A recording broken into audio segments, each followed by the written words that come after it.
Filipenses capítulo 1, versículos del 12 al 19.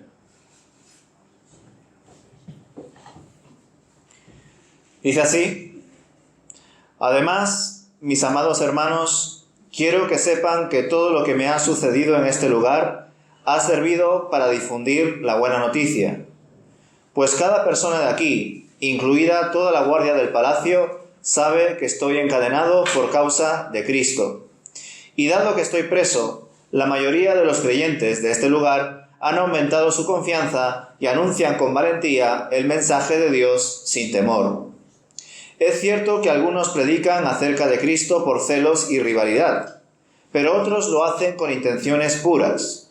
Estos últimos predican porque me aman, pues saben que fui designado para defender la buena noticia. Los otros no tienen intenciones puras cuando predican a Cristo.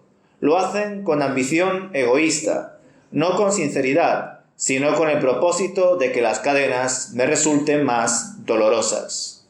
Pero eso no importa. Sean falsas o genuinas sus intenciones, el mensaje acerca de Cristo se predica de todas maneras. De modo que me gozo y seguiré gozándome, porque sé que la oración de ustedes y la ayuda del Espíritu de Jesucristo darán como resultado mi libertad. Pues hasta aquí el texto de Filipenses capítulo 1 del versículo 12 al 19. Comprobamos, hermanos, en estos versículos cómo el apóstol Pablo hace una pequeña evaluación de lo que ha ocasionado a su alrededor el hecho de que se encuentre prisionero por predicar a Cristo. Ya sabéis que la carta a los Filipenses es una de las cartas que el apóstol Pablo escribe estando prisionero en Roma. Y él se ha dado cuenta que sus prisiones han contribuido a que se predique más la buena noticia. Primeramente, le ha permitido viajar a Roma, predicar a ciudadanos romanos, gente del pretorio, y también le ha dado la oportunidad de conocer a varios hermanos creyentes, lo cual, por otra parte, ha generado que estos hermanos prediquen a su vez, con mayor osadía, con mayor valentía y diligencia, la palabra del Señor. Y aquí observo varios asuntos a remarcar. Por un lado, la paradoja de que el apóstol Pablo, estando preso, predicaba la única verdad que nos puede hacer libres: Cristo. Es decir, desde sus prisiones, él compartía liberación. Desde su tribulación, él compartía amor y esperanza. Ciertamente realizó un gran ejercicio de reflexión. El apóstol no consideraba que hubiese sido abandonado por Dios, estando allí, prisionero. Todo lo contrario. Entendió que había sido puesto por Dios en esa situación, porque es así como trabaja a veces el Señor. Le encanta mostrar su poder en medio de nuestra debilidad. Y no sabéis, hermanos, cómo bendice a esta comunidad cuando muchos de vosotros, pasando por situaciones difíciles, a veces personales, a veces económicas, laborales y de salud, estáis aquí, compartiendo del Señor, bendiciendo unos a otros, y eso también nos anima a los demás, ¿verdad? Por tanto, hermanos, volviendo también al sufrimiento de Pablo, que estaba siendo de testimonio y ánimo para aquellos que estaban alrededor de Roma y que eran creyentes, aquí debemos de considerar más cosas. Si lo pensáis, el hecho de que Dios muestre su poder en medio de la debilidad no es una metodología que el Señor lo haya ocultado. Todo lo contrario, lo ha revelado de forma completa en su Hijo Jesús. Y su propio Hijo nos advirtió de cuál sería el camino que debíamos de tomar. Nos remarcó que habría aflicción, que habría padecimiento y persecución, y que todas esas cosas son las consecuencias naturales por querer seguirle en un mundo que hace tiempo le ha dado la espalda. En otras palabras, que cuando conoces a Jesús, en muchos casos es normal que acabes pasando por situaciones delicadas en tu contexto. Amistades, trabajo, familia. Es normal que cuando conozcas a la luz, la gente que te rodea, que vive en oscuridad, en un principio no solamente no te acepte, sino que te deteste. Se sienten amenazados. Sienten que de algún modo estás invadiendo su estatus, su zona de confort. Así que es normal a veces que eso suceda. Deberíamos incluso hasta ser comprensivos en medio de la crítica, en medio del rechazo, en medio del insulto y en el caso de Pablo en medio de la cárcel. No obstante, como varias veces os he compartido, cuando consideramos los testimonios de diferentes siervos, en este caso de Pablo, y sin embargo vemos cómo hoy en día, a lo largo de la historia, la palabra de Dios ha sido corrompida de muchas maneras, pues da la sensación de que hay una disonancia entre lo que la palabra dice y lo que muchos creen, ¿verdad? Podríamos decir que uno de los métodos más sagaces, en algunos casos, ha sido compartir el Evangelio de forma aislada, tomando un poquito de aquí y un poquito de allá, haciendo alusión a esta historia o a este milagro o a esta parábola, y dejando a un lado todo lo que hay detrás de esos textos y todo lo que viene más adelante. Por eso es que hay tanta disonancia entre lo que nos enseña la palabra de Dios y en cómo mucha gente cristiana hoy en día vive el Evangelio. ¿Por qué? Porque no se les expone todo el Evangelio, toda la palabra. Pero nosotros sabemos, hermanos, que la palabra de Dios no tiene letra pequeña. Pero desgraciadamente muchas iglesias omiten ciertos textos y enseñanzas porque no resultan supuestamente inspiracionales, no son comerciales, no resultan atractivas. Pero claro, ¿quién dijo que nosotros somos los protagonistas en esta gran historia? El único protagonista es Cristo. El único héroe es Él. Nosotros estamos aquí, pues, de prestado, de paso. Y vivimos porque Él vive. Vivimos porque Él es la vida. Cuando nos damos cuenta de eso, podemos decir, como Pablo diría más adelante, en este capítulo, para mí el vivir es Cristo y el morir es ganancia. Y qué bueno que el apóstol no solo dijo esto, sino que lo vivió, lo experimentó, comprendió que ya sea que le pasen bendiciones o tribulaciones, su vida está en las manos del Señor.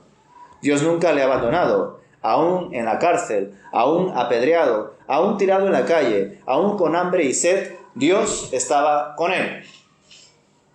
Y esto es una gran lección para nosotros. Una lección que en menor o mayor medida todos aprendemos. Y es necesario que así sea. Ver a Dios en medio de la escasez, en medio de la abundancia, siendo siempre responsables con nuestra toma de decisiones. No vaya a ser que cosechemos días malos por culpa de nuestra necedad. Como cualquier hijo de este mundo, ¿verdad? Que a veces hay personas pues que sufren, padecen las consecuencias de sus actos, de lo que han dicho, de lo que han hecho, y debido a ello, pues son personas que están sufriendo, y quizás son personas que no están sufriendo por su fe, por lo que ha impactado su fe en su vida, en su entorno, sino por malas decisiones. Y si lo pensáis, en un principio, por supuesto, nosotros, al igual que la gente que no es creyente, también somos personas vulnerables. También podemos cometer errores y podemos sufrir pues, diferentes cosas que la gente de este mundo sufre, ya sea pues, la situación económica, ya sea la pandemia, ya sea lo que sea. Pero en un principio vemos en Pablo, vemos en Cristo y vemos en otros siervos que sus sufrimientos mayores, en muchos de sus casos, eran consecuencia de su fe, no meramente de situaciones que pasan a cualquiera. Está claro que en el día a día mucha gente sufre por falta de sabiduría y por malas decisiones. Pero aquí el apóstol Pablo no estaba en la cárcel en Roma por haber hecho daño a alguien, o por haber defraudado a Hacienda, o por haber realizado cualquier tipo de delito que se nos ocurra. Aquí el apóstol Pablo estaba en la cárcel por predicar a Cristo. Y ese debe ser siempre nuestro objetivo: predicar a Cristo con nuestras palabras y con nuestros hechos, con nuestra voz y con nuestra vida. Y pues bueno, parece que todo lo que vemos aquí se centra en cómo nos sacrificamos para Cristo. Esta forma de vivir no solamente caló en Pablo, sino que también caló en las vidas de los creyentes en Roma, y seguramente en más lugares. Pues tal y como leemos en el versículo 14, las prisiones de Pablo ocasionaron ánimo a los cristianos y comenzaron a predicar la palabra sin temor. Y esto es una locura, pensadlo. El apóstol estaba encarcelado por predicar a Cristo. Causa, efecto. Un razonamiento muy básico sería: por cuanto Pablo está privado de su libertad por predicar a Cristo públicamente, Mejor no lo hagamos así, ¿verdad? Es un razonamiento básico. Pero no, eso no fue lo que concluyeron los creyentes que estaban en Roma y que vieron cómo Pablo estaba encarcelado por creer en Cristo y por predicar a Cristo y por defender a Cristo. Sino que al conocer su testimonio, más bien razonaron lo siguiente: Pablo ha predicado a Cristo y continúa haciéndolo porque merece la pena hacerlo. Aunque eso nos lleve a la cárcel, aunque eso nos lleve incluso a la muerte, pues Cristo ha resucitado. Y si Cristo ha resucitado, ¿qué más da que viva? ¿Qué más da que muera? Si ya vivo para Cristo. Y para Cristo también muero. En otras palabras, porque para mí el vivir es Cristo y el morir. Entonces, ¿cuál es el problema? Sea que viva, sea que muera, para Cristo existo. Para Él soy. En Él vivo. Él es el Señor. Él es el que gobierna sobre todas las cosas. Así que, ¿cómo no darlo todo por Él? ¿Veis la diferencia? Realmente, por un lado, vemos una lógica normal. A ver, Pablo está en la cárcel por predicar públicamente. Vamos a hacer una estrategia para predicar a Cristo de manera que los romanos no descubran que estamos predicando a Cristo. Así predicamos a Cristo, pero no estamos en la cárcel. Eso sería hasta incluso, en algunos casos, una estrategia misionera, ¿no? Incluso sería una forma de ser sagaces.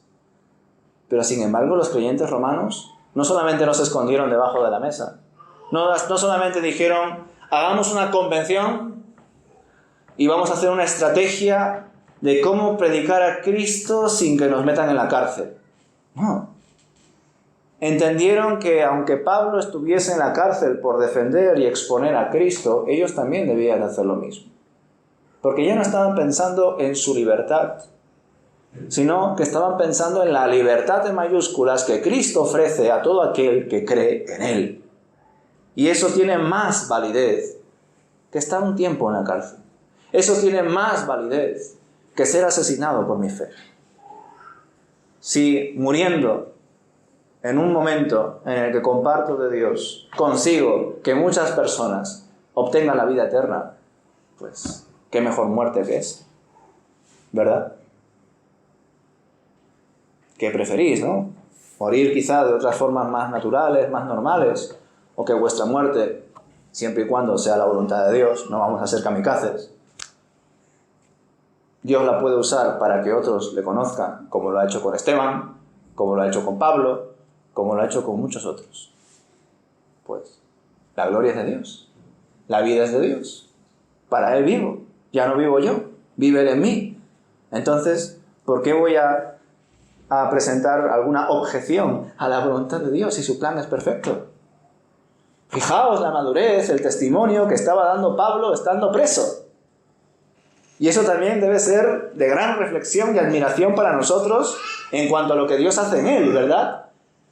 Todo lo que Dios hizo en Pablo, estando libre, viajando, y todo lo que Dios hizo en Pablo, estando preso, retenido, privado de su libertad. ¿Por qué? Pues porque el Señor es así. Como os he dicho antes, el Señor muestra su poder en medio de nuestra debilidad, en medio de nuestra vulnerabilidad.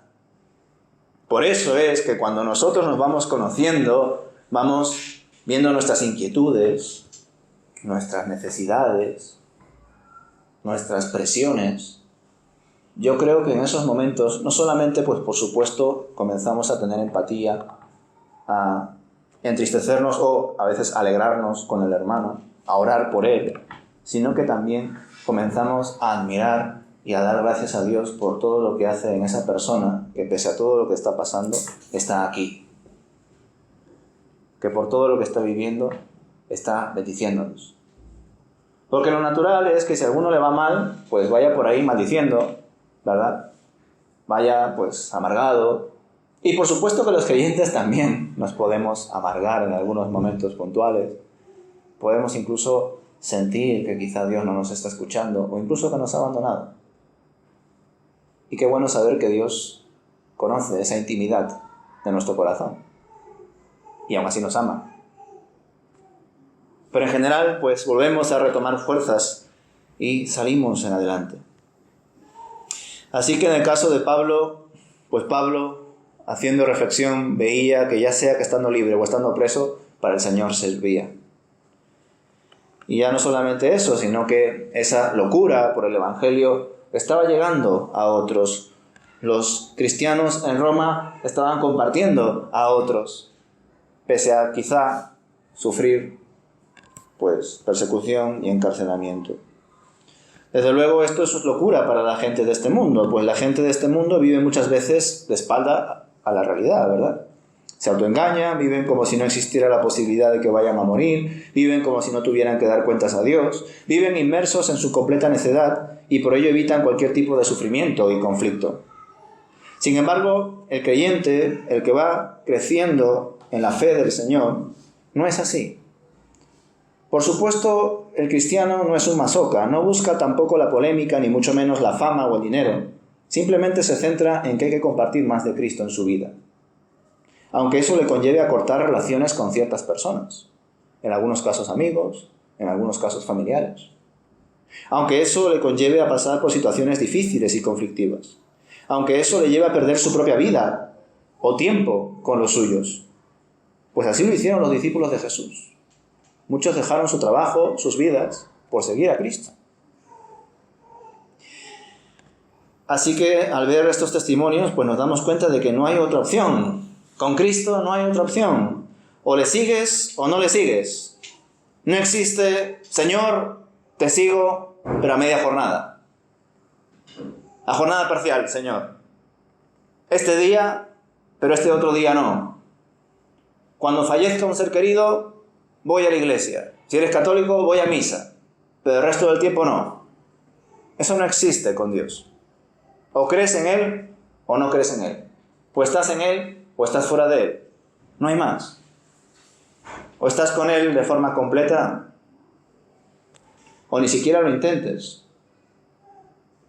Ahora bien, fijaos en la providencia de Dios, cómo el Señor comparte de su luz, aún en medio de personas que viven en la oscuridad, personas que no quieren ver, personas que no quieren oír, personas que no quieren decir. Y me gusta el último mono porque es como algunos dicen el resumen de todo esto, ¿no? Estar con el móvil permanentemente.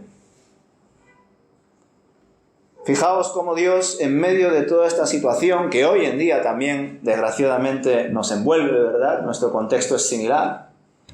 Algunos dirían peor. Pues vemos a partir del versículo 15 que el apóstol comparte que hay personas que predican a Cristo por celo y rivalidad. Y que, por supuesto, hay personas que predican a Cristo con buena voluntad. Y esto me resulta paradójico, no sé a vosotros.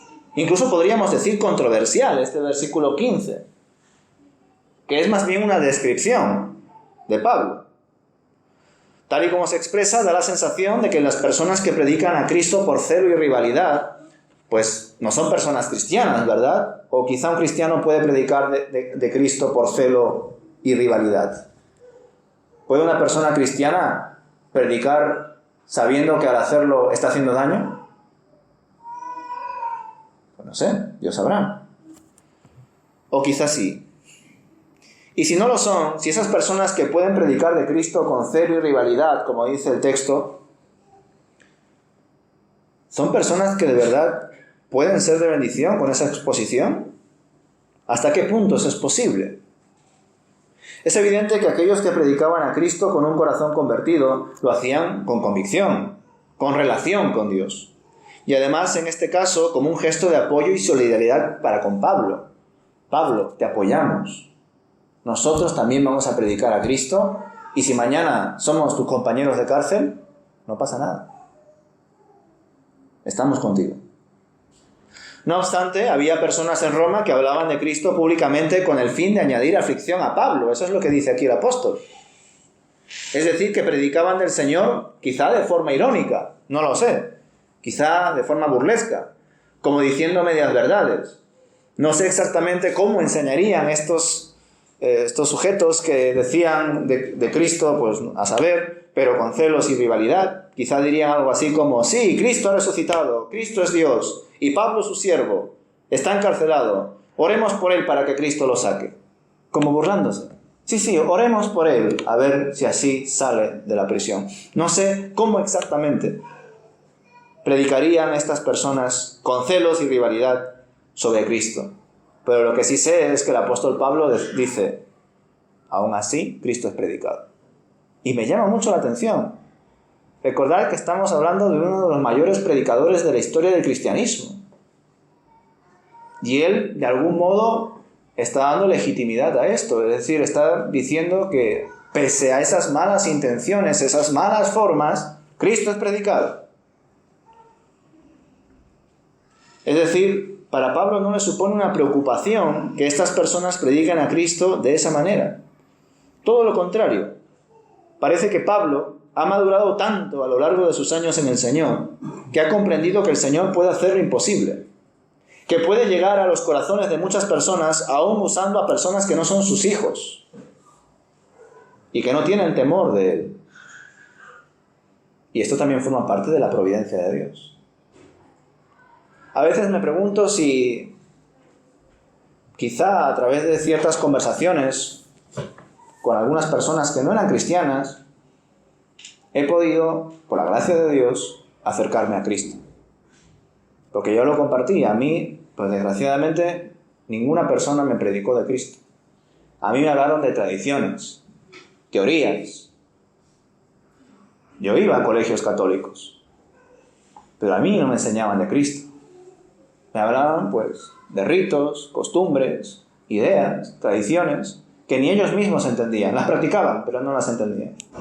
Alguna vez, yo creo que varios de vosotros también les habrá pasado, me tocaban la puerta a los testigos de Jehová.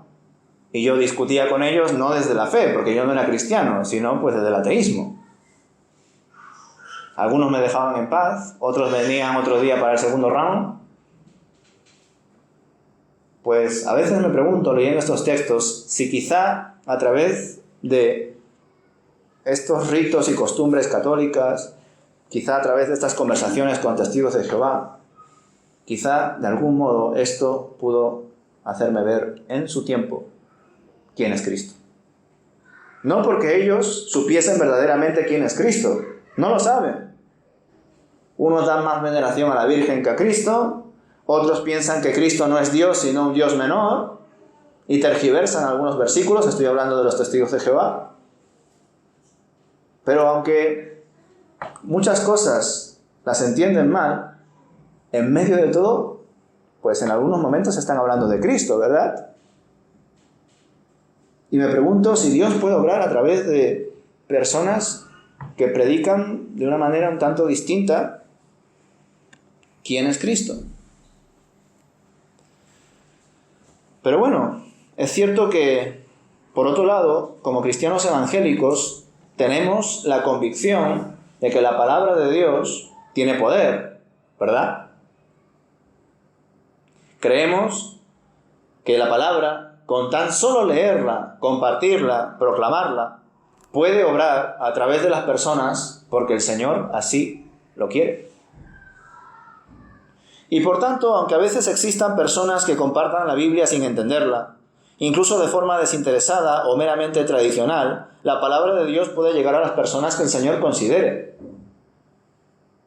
Me acuerdo de algunas ocasiones en las que veía diferentes programas, algunos de corte más periodístico o noticias y otros más divulgativo o pues de diferentes cosas, y de repente en un momento dado alguno citaba un versículo que por supuesto había aprendido en el colegio católico, no entendía ni lo que significaba, pero lo citaba y yo decía en mí, ¿el Señor puede tocar el corazón de una persona simplemente con ese versículo que esa persona ha citado? ¿Puede hacerlo? Pues claro que sí. Claro que sí. Porque la palabra de Dios tiene poder. Aunque la persona que lo diga no entienda nada. Dime, Anita. El Señor usó a un testigo de Jehová para hacer que yo leyese la Biblia. Muy bien. En la aparición el Señor contestaba las tonterías que le había aprendido la Iglesia Católica. Y dije, pues a esto la voy a pongo la Biblia y verás tú. Pues leí la Biblia y... Pues mira. Pues mira qué bien. Pues mira qué bien, va en la línea, ¿no? Ya sea que prediquen de esta manera o de otra, Cristo es predicado. Esto, por un lado, yo creo que nos debe de animar porque entiendo que entra dentro de la categoría de la providencia de Dios, la misericordia de Dios. Pero por otro lado, también debe ser un tirón de orejas para nosotros. Porque no vamos a decir, bueno, si hay otras, vamos a decir, perspectivas de la fe cristiana, o sectas incluso en algunos casos, que hablan de la palabra, que hablan de Cristo a su manera, y Dios puede obrar a través de ello, pues ya está. Nosotros ahora nos sentamos y esperamos y que salga solo. Todo lo contrario. Y yo creo que Pablo también eso lo tenía muy presente. Por un lado, tenía la confianza de que Dios podía obrar hasta a través de las piedras. Pero por otro, tenía la convicción de que su responsabilidad era predicar a Cristo en todo momento, con palabras y con hechos. Pero, aún así, llevándolo a nuestro contexto, es cierto que a la hora de pensar en ciertas iglesias que ya no solamente pues rozan lo sectario, sino incluso lo delictivo, pues me pregunto, ¿no?, hasta qué punto Dios puede obrar a través de esas personas. Entiendo que para Dios nada es imposible, ¿verdad? Pero también creo que en el carácter de Pablo estaba muy presente la función de denunciar falsas herejías, falsos maestros, falsos apóstoles. Así que entiendo que nuestro deber como creyentes también está detectar a aquellos que parecen trigo pero son cizaña, que parecen hijos de Dios pero son hijos del diablo. Más aún cuando se encuentran en contextos, situaciones, posiciones en las que pueden influir a otros y por tanto confundir. ¿Que Dios puede usar a esas personas aún no siendo hijos suyos? Yo creo que sí. Pero que eso deba de continuar con el paso del tiempo, pues entiendo que no.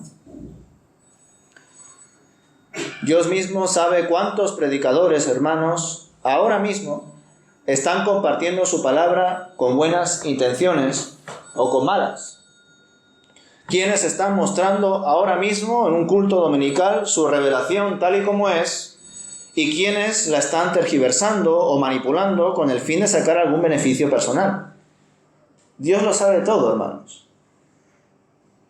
Y por supuesto creo, hablo en general, que ahora mismo habrán muchos predicadores que creerán que están predicando de Cristo y que son hijos de Dios y no lo son.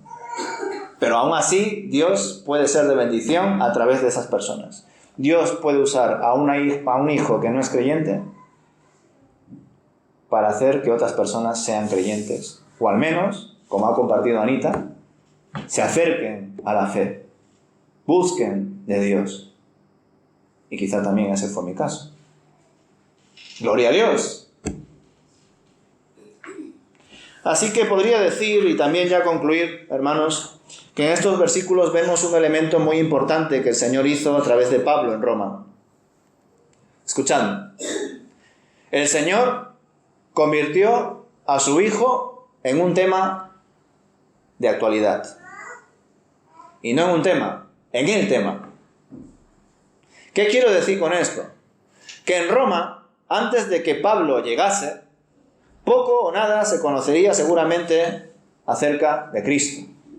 Sí, ya habían cristianos en Roma, pero recordad que el texto nos enseña que después de conocer el testimonio de Pablo, los creyentes que estaban en Roma tomaron ánimos para predicar de Cristo.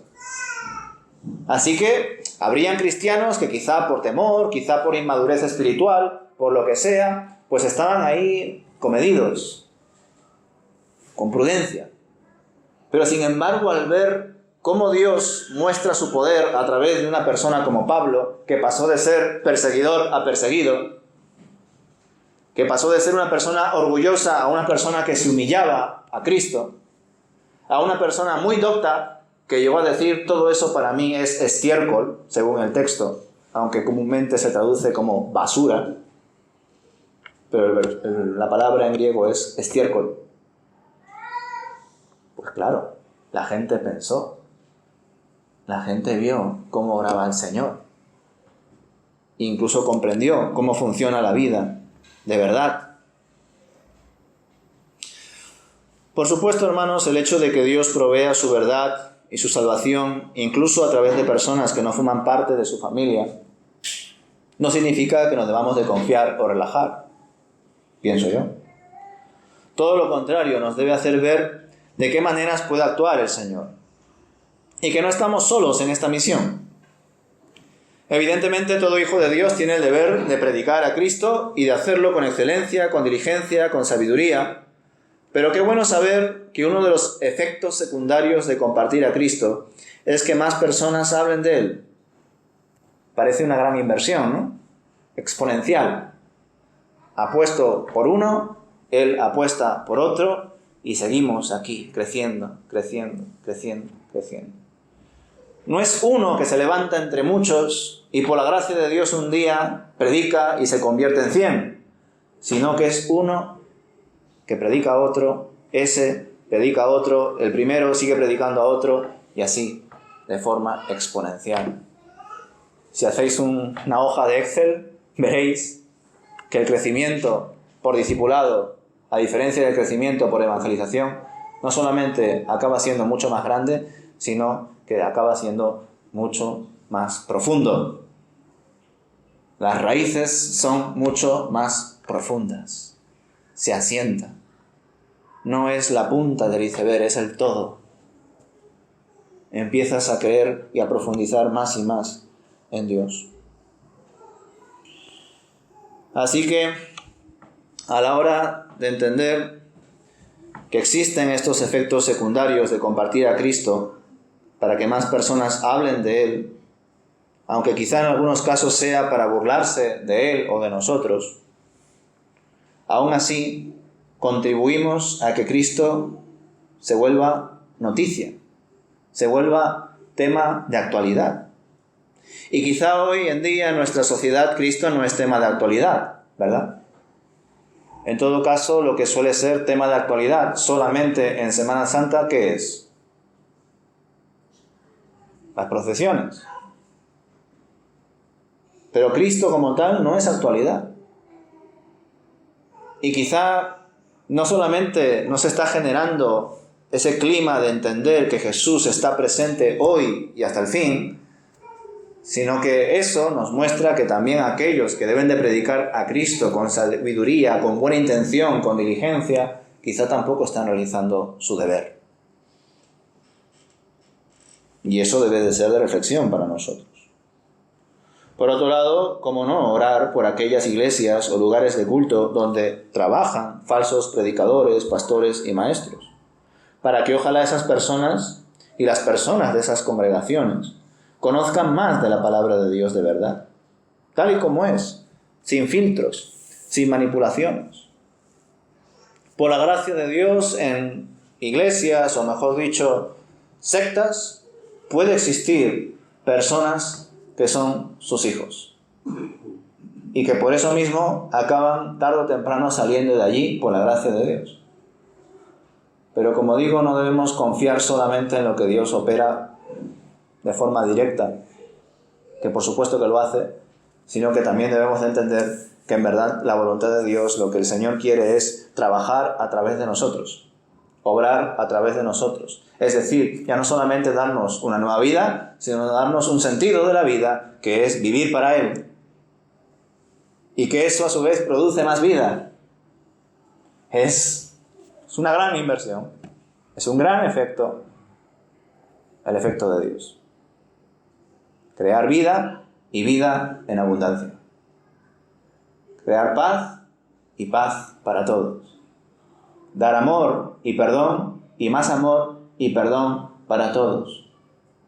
Por eso debemos de orar por aquellas personas que diciendo que creen en Dios no han experimentado todavía las profundidades de su amor y de su perdón. ¿Y cómo podemos saber, discernir, comprobar que todavía no han profundizado en el inmenso amor y perdón de Dios? Pues porque todavía no son capaces de amar y perdonar a su prójimo. Y el que no es capaz de amar a su prójimo, ¿cómo puede decir amo a Dios?